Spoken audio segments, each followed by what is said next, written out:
बिस्मिल्लाहिर्रहमानिर्रहीम। Lecture number 8। तो ये जो है the statement of financial position का लास्ट ये लेक्चर है। इसमें हमने बात करनी है classification and disclosure of equity के according to Australian accounting standard board जो इक्विटी है classify change in equity and two broad categories. कौन कौन सी हैं? Owner changes in equity. इसका मतलब क्या होगा? For example equity contributions, dividend and the payback of in entity's ons equity instruments.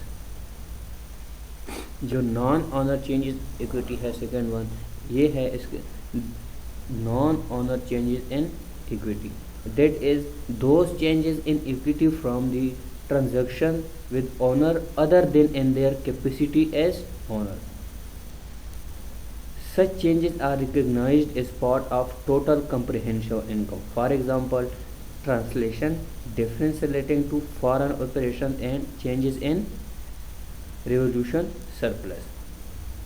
जो लास्ट वन है Australian Accounting Standard Board states that the separate presentation of owner changes in equity from non-owner changes in equity provides better information to user.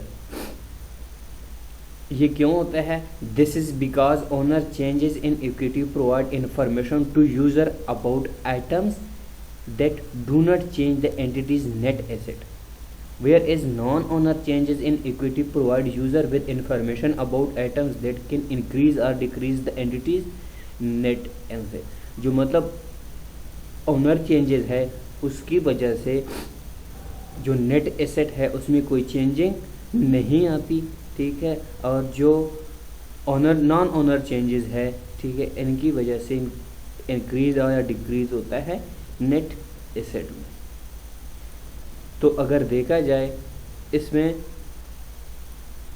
Specifically in relation to the presentation and disclosure of equity, it is required as minimum the following items of equity to shown in the face of statement of financial position. First one है उसमें non controlling interest है इसमें। Second वर्ष है issued capital and reserve attribute of the owners parent. तो इसका भी हमें पता है कि कैपिटल को और इसको कितने उसमें कैटेगराइज किया गया है, categories of capital. First one क्या है? जैसे कि हमने ऊपर पिछले स्लाइड्स में बात की है कि Australian accounting standard board require detailed disclosure about the various classes of equity either in the statement of financial position or in the statement of changes in equity or in the note. The following disclosure are made for each class of share capital. कौन कौन से है? First one है the number of shares authorized. Second one क्या है? the number of shares issued and the extent to which they are fully paid. authorized और issued जो हुए हैं। उसके बाद थर्ड वन क्या है? the par value of the shares are that the shares have no par value. जिनकी par value हो या फेस वैल्यू हो या जिसकी फेस वैल्यू ना हो। And the last one is इसमें reconciliation of the number of the shares outstanding at the beginning and end of the period. चार और भी हैं इसमें, वो हैं the rights, preference, restriction on each share class in respect to dividend and repayment of capital. Shares in the entity held by the entity or by its subsidiaries or associates. Share reserved for issue under option and contract for the sale of shares including terms and amount. A description of the nature and purpose of each reserve within equity. तो ये जो है share capital के लिए class बना दी गई है, ठीक है, कि इसके लिए क्या क्या कैटेगराइज कर दिया है अकॉर्डिंग टू देयर डिस्क्लोजर। तो अब हम बात करते हैं कि इसके अलावा जो है चेंजेस क्या होती हैं। अब देखो जनरल प्रेजेंटेशन रिक्वायरमेंट, जो प्रेजेंटेशन ऑफ फाइनेंशियल स्टेटमेंट है according to Australian accounting standard board, ये भी बहुत इम्पॉर्टेंट है। इसमें फर्स्ट क्या बात कर रहे हैं कि जो ऑस्ट्रेलियन अकाउंटिंग स्टैंडर्ड बोर्ड है 101, ये स्पेसिफाई करता है कि the statement of financial position is to present fairly the financial position. इसका मतलब क्या हो गया, इट इज़ किसी भी एंटिटी की जो है फेयरली फाइनेंशियल पोजीशन को प्रेजेंट करें। Fair presentation requires the fearful representation of the effects of transaction, जिसके हमने पिछले जो है चैप्टर में बात की थी फेयरफुल रिप्रेजेंटेशन की। Other events and condition in according with the definition and recognition criteria for asset liability income expenses set out in the framework. इसकी भी हमने पिछले चैप्टर में बात की है, recognition and definition of all the elements of financial position. The application of Australian Accounting Standard Board with additional disclosure when necessity is presumed to result in financial statement that acts of fair presentation। क्या होनी चाहिए, एक fair presentation हो जाए, इसकी बात होगी। दूसरी बात, इसका मतलब ये होगा कि पहले वाले का कि an entity whose financial statement comply with the international financial reporting student IFRS जो है international financial reporting standards is also required to make an explicit and unreserved statement of such compliance in the note.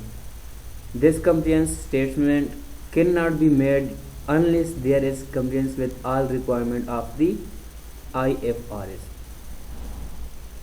तो उसके बाद जो है the following extract provide an example of such a complaint statement by, ये जो एक financial instrument के जो है बहुत ही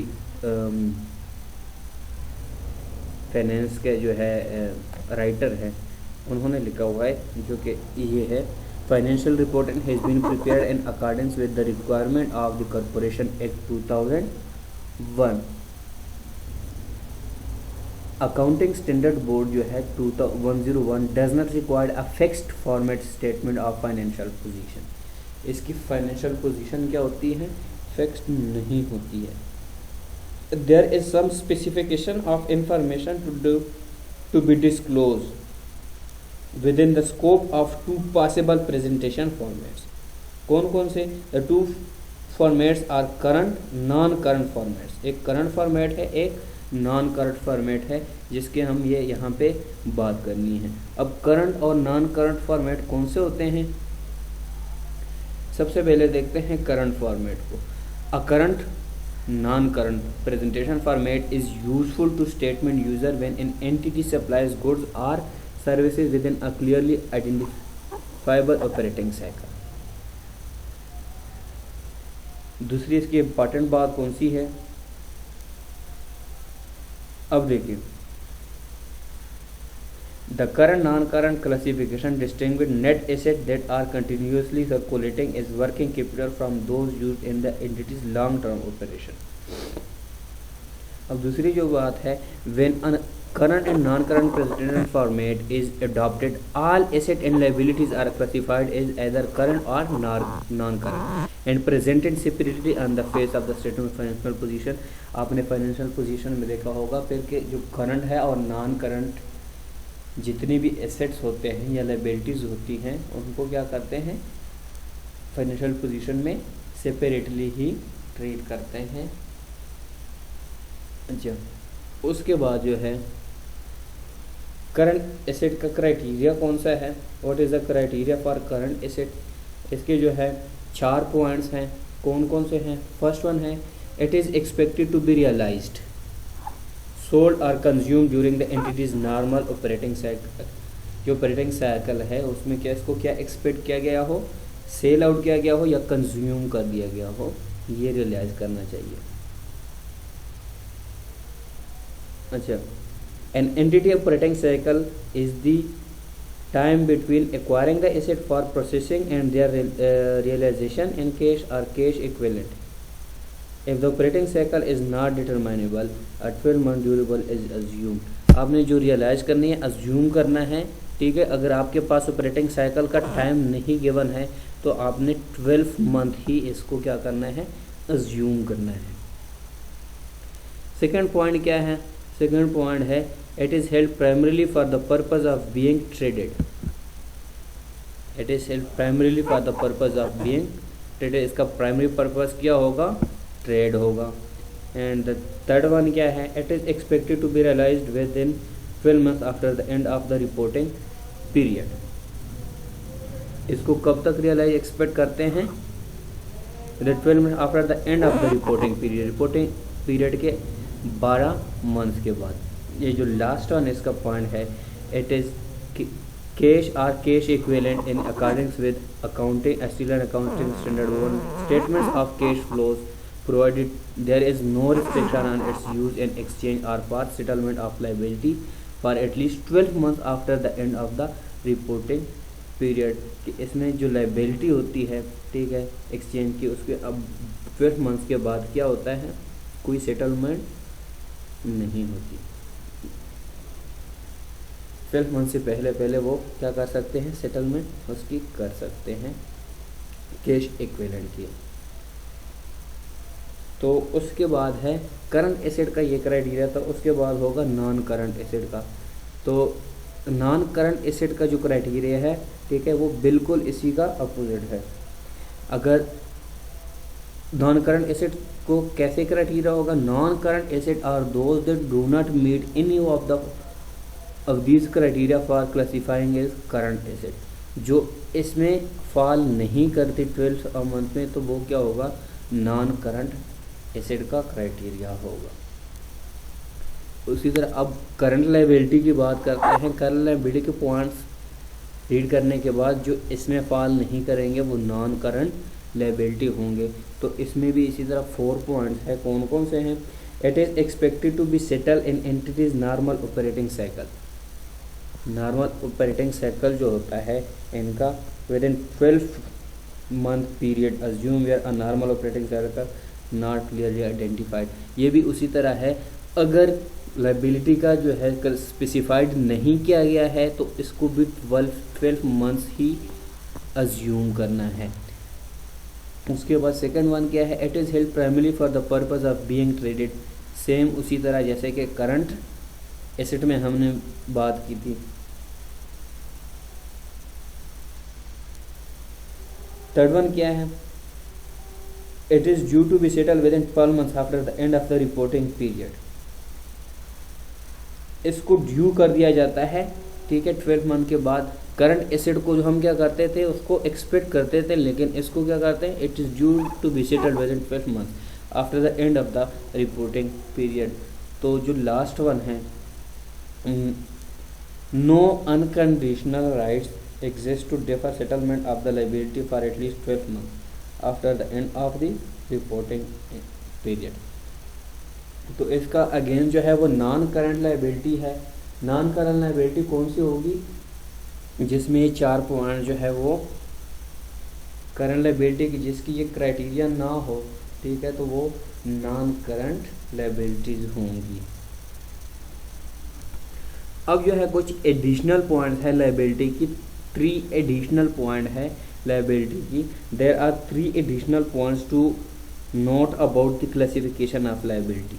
द फर्स्ट क्या है, relates the financial liability due to be settled with 12 months after the end of the reporting period. If an agreement to refinance or reschedule payment over the long term is secured after the end of the reporting period, but before the financial statements are authorized for issue, the loan remains classified as current।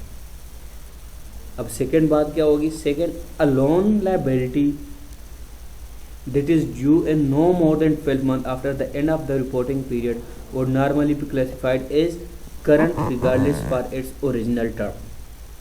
तो उसको क्या करें, current ही consider करेंगे। अच्छा, उसके बाद है however if the entity has discretion to refinance or roll over the obligation for at least 12 months after the end of the reporting period, the obligation should be classified as non-current. तो भी non current इसको क्या कहेंगे, classify करेंगे. Third one क्या है, the third one, an entity में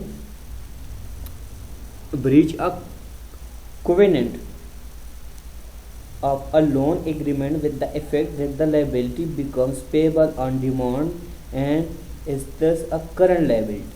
However, इसमें क्या है, if by the end of the reporting period the entity secure the lender's agreement to extend the repayment date at least 12 months after the end of the reporting period, the obligation would be classified as non-current.